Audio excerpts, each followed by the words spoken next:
Hi everyone, welcome to the first library vlog / podcast. So we are doing this because we thought it would be a great thing to sort of tell you about new things that happen in the library, some of the latest literary news. We also have a regular guest spots from members of staff and members of the sixth form, which you're going to see a bit later on. And we're also going to run a half-termly competition as well, details at the end of this video. So, first thing we're going to do is talk about some new arrivals that arrived in the library. So, Miss Rio, you have got a few books that have caught your eye that would be suitable for year 7 to 9. I have. First off, I want to talk about Children of the Quicksands. Well, obviously I was drawn in by the cover of this one. It looks great. But I was reading the blurb and it says it's a sort of mystery fantasy novel set in a very remote Nigerian village. And on the cusp of the village there is a huge forest, and in the forest there is a quicksand pool that the children are told not to go near. But our main character, by the sounds of it, explores this quicksand and it takes her somewhere else. I think it sounds very good. Yeah, it sounds really interesting. Of a small village. Very good. Yeah, sounds great. That's our first fiction. Next up we have A Girl's Guide to Being Awesome, which is my non-fiction choice. Basically, the blurb of this one is what drew me in. It says, teenage life doesn't come with a rule book, so here is the next best thing. Remember, life is tough, but so are you. I think this book sounds like a really good introduction to sort of more heavier topics like self-esteem and feminism and things like that, but in very easy to digest chunks. So if you're maybe feeling a little bit left of centre after the last year, or for any other reason, I think this is a sort of book that will be good to ground you a little bit and introduce you to how to deal with these topics. Yeah, a lot of us probably feel that way. I think so. But yeah, sounds nice and easy to get through. Yeah, maybe show that to the camera. The dreams are achievable. Yeah. There's a whole section called Find Your Sparkle as well, which I think lovely. Sounds great. Yeah. That's nice and uplifting sound. Yeah, I think so. I like the sound of that one. And my next fiction choice, which is I think perhaps more for year 9 than year 7 and 8, is Pride and Premeditation by Terza Price. I don't know her. I think this is her first book. But essentially it's a Jane Austen murder mystery, so we don't really need to hear more than that. A Jane Austen murder mystery, good fusion, yeah. But, you know, obviously the cover is lovely, so that's what drew me in initially, but just those 2 words was enough to make me want to read it. The author also includes, right at the beginning, a quote by Jane Austen and a quote from Agatha Christie, so that's all we really need to know, really. Hopefully Lizzie is just as headstrong and lovable in this book as she is in the original, but we'll see. Yeah, intrigued by that one. Brilliant. All right, Those are my 3 choices. Some excellent choices there. Thank you, Mr. Rio. So I'm going to be talking about books that are aimed at a sort of older audience. I'm just going to grab them from down here.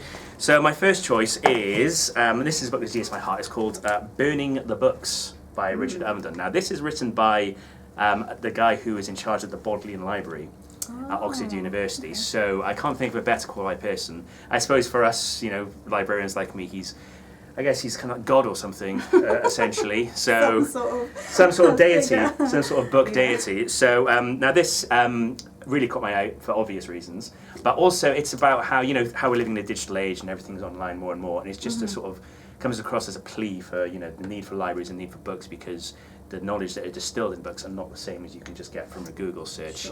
And of course we're in the age of fake news and misinformation and all that, so it really caught my eye for that reason. And the blurb on the back say that it's very accessible, it's it's not something that's too dry, and it's very easy to get into. So I think that is a really excellent choice as far as I'm concerned. My second one is a fiction novel, and it's called The First Woman, and apologies for mispronunciation here. Jennifer Nanasubuga Makumbi, yes, indeed, it's also like the one you were talking about earlier. It's also a debut novel, and it's also set in Africa, set in Uganda specifically. And from what I can gather, it's a sort of rites of passage tale about a teenage girl who is sort of finding her way in the world and pushing against what she's told, her expectations of what she's told to do, conservatism, trying to reject all that. So yeah, it's a good looking book for that reason. But it also seems to draw on traditional myth, centuries old myth, but also modern feminism. Okay. So yeah, another really eye-catching book, and definitely recommend it to anyone who's interested in any of that sort of thing. And then last but not least, I've got Yes. Hold Still, and it's curated by a mixture of Her Royal Highness, the Duchess of Cambridge, Kate Middleton, but also the National Portrait Gallery, and it's very moving to look through this. I have paged through this one, and it's also very uplifting, because it is essentially it's the photographic state of the nation in 2020. Sure. When the COVID pandemic was at its height. Yeah. And I'll just show you what we have inside. So the first picture is, here we go. We can see a great-grandmother with her great-grandson. And of course, at this point, she would have been shielding. She would not have been able to see him. And they've got a nice accompanying caption. They all have accompanying captions by the person who took the photograph, giving a story behind it. So yeah, it just looks like a very heartwarming read, and in the same way the first book you were talking about, restoring if you're feeling a bit left of centre, I think this is another good thing, another good uplifting thing to restore our equilibrium. Your faith a little bit. Yes, exactly, indeed. So now we're going to talk a little bit about the news in the literary world that's going on at the moment. We've got some prizes, we've got some commemorative days and things like that. First off, I want to talk about the Women's Prize for Fiction winner, which was announced last week, I think it was. Yes. And that's Piranesi. Hey. We've spoken a lot about Piranesi. We have mentioned it in Litsock, yes. But rightfully so. I'm so glad this book won. It's probably become one of my favourite books ever, which, is high praise, I think. I've read a lot of High praise indeed, Miss Rio. Yeah, it's great. It completely changed my idea of how you write character and how you talk about setting and genre and things like that. This book kind of fits in all genres but no genres all at the same time, and that's what makes it really interesting, I think. This book does everything. It does everything. It's great. So congrats to Susanna Clarke. I think that's a worthy winner. Absolutely, well deserved. Well deserved. Definitely. So that's one piece of literary news. Now the next big piece of literary news is the Booker Prize. The Booker Prize shortlist was announced last night. As we're filming this, it was announced last night. So this is really, really new news. Yeah. And I have the shortlist in front of me here. I have read one of them, but I'll just tell you briefly what we've got. So we've got The Promise by Damon Galgut, which is a powerful story of a diminished family in a troubled land. Okay. Then we have A Passage North by Anouk Pragasam. An attempt about a masterful novel is an attempt to come to terms with life in the wake of the devastation of Sri Lanka's 30-year civil war. Then the one I've read is next. No One Is Talking About This by Patricia Lockwood. And it says here, it's a delightfully profane love letter to the infinite scroll and a meditation on love, language, and a human connection. When they talk about infinite scroll, they mean Twitter. And having read this book, I can tell you it's essentially about how Twitter takes us away from our reality and it gives you a different, alternative kind of reality. Sure. It's a kind of divisive book. I say you either love it or you hate it. Next, we've got The Fortune Men by Nadifa Mohammed, a gripping novel about a petty criminal in Cardiff. Ah. I'm from near Cardiff. So am I. Hey, there we go. So Miss Rhea and I think we've already got an early favourite. Who becomes the last man to be hanged there. Oh, dark. Okay. Sorry, our mood is already dark instantly. Hanged there, wrongfully convicted of murder in 1952. Then we got Bewilderment by Richard Powers. Now, he has made the shortlist before with The Overstory, I believe. Oh, yeah. And it's an astrobiologist who thinks of a creative way to help his rare and troubled son in a deeply moving and brilliantly original novel. And last but not least, we've got Great Circle by Maggie Shipstead. The lives of a fearless female aviator and the actress who portrays her on screen decades later intersect in this vivid, soaring novel. Okay. So we have a lot of unknown names. I would say all but Richard Powers are still pretty much newcomers to the game. So it'd be hard to see what a favourite might be. So by the time we do this next, we should know who the winner is, and we can talk about that in more detail. They all sound quite dark and heavy. Yes, in keeping with the Booker in general. Yes, dark indeed. So Miss Rhea, Roald Dahl Day. Yeah, so on Monday, just gone 13th of September, it was Roald Dahl Day, which we celebrate because that's his birthday. He was born in 1906. Yes, I believe so. 1906. And basically it's just a celebration of Roald Dahl and everything he does and all his brilliant wacky books. Yes, indeed. Which I'm sure were a huge part of a lot of our childhoods at the school and a lot of other people in the country and around the world. You got a favourite Roald Dahl book? Probably, the one I remember enjoying the most as a kid was probably Matilda. Ah, same. Matilda. There it is, Matilda. As I'm sure it is for a lot of people, but you know, they're all pretty special in their own way, I think. Absolutely. So, yeah, Completely happy birthday, Roald Dahl. Happy birthday, Roald Dahl. Your stories are still beloved by us today. And last but not least, in terms of literary news, of course, is National Poetry Day. National Poetry Day is, as always, is on the first Thursday of October, and the theme this year is choice. And of course, those of you in year 7, 8 and 9, you will be doing lessons on National Poetry Day. I imagine on the day itself we will be doing some things on the quad. That's what usually happens. But also, rather excitingly, at the end of this video we're going to talk about a competition that's going to be themed around National Poetry Day.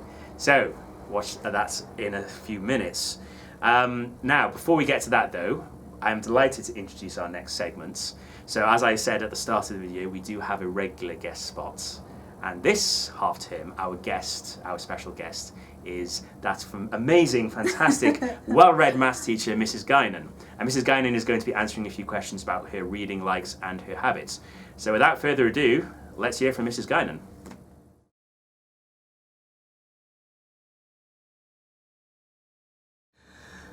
A recent read that I enjoyed was one called That Night by Gillian McAllister. So it's a Richard and Judy, so it's a sort of a fun holiday read, and it's about 3 siblings who get involved in a really serious accident one night, and the other 2, well, it's actually one of the siblings does it and the other 2 are asked to cover for her, and it's quite interesting what the family dynamics that come out in that story. So I enjoyed that one. I also enjoyed one called The Other Half of Augusta Hope, which has sort of echoes of The Beekeeper of Aleppo. I thought that one was very good as well. That's a much older book.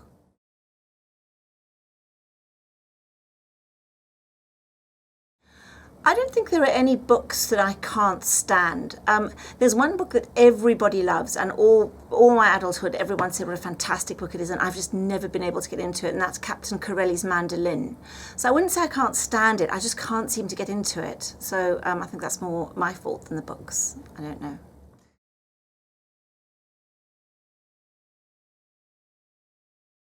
My favourite book from my childhood is The Wizard of Earthsea by Ursula K. Le Guin. And it's quite sad actually, because I tried to read this book to my daughter, and for some reason, I don't know, we just weren't feeling it, and we failed to get through it. We got about 1/10 of the way through, and then it just ended up being shelved. But it has a very special place in my memories of my childhood.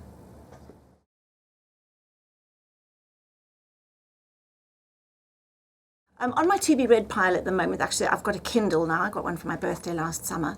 There's an old book by Maggie O'Farrell called After You'd Gone, which I'm looking forward to reading, and also a newer book called The Binding, which sounds really interesting. It's about where if you've done something wrong in your life, I believe you can go to a bookbinder and they will write your whole story into a book, and then the whole slate is once it's bound, then the whole slate is wiped clean and you get a fresh start. That just sounds quite an interesting premise for a book, and I believe it's really fantastic, so I'm looking forward to that. Nice.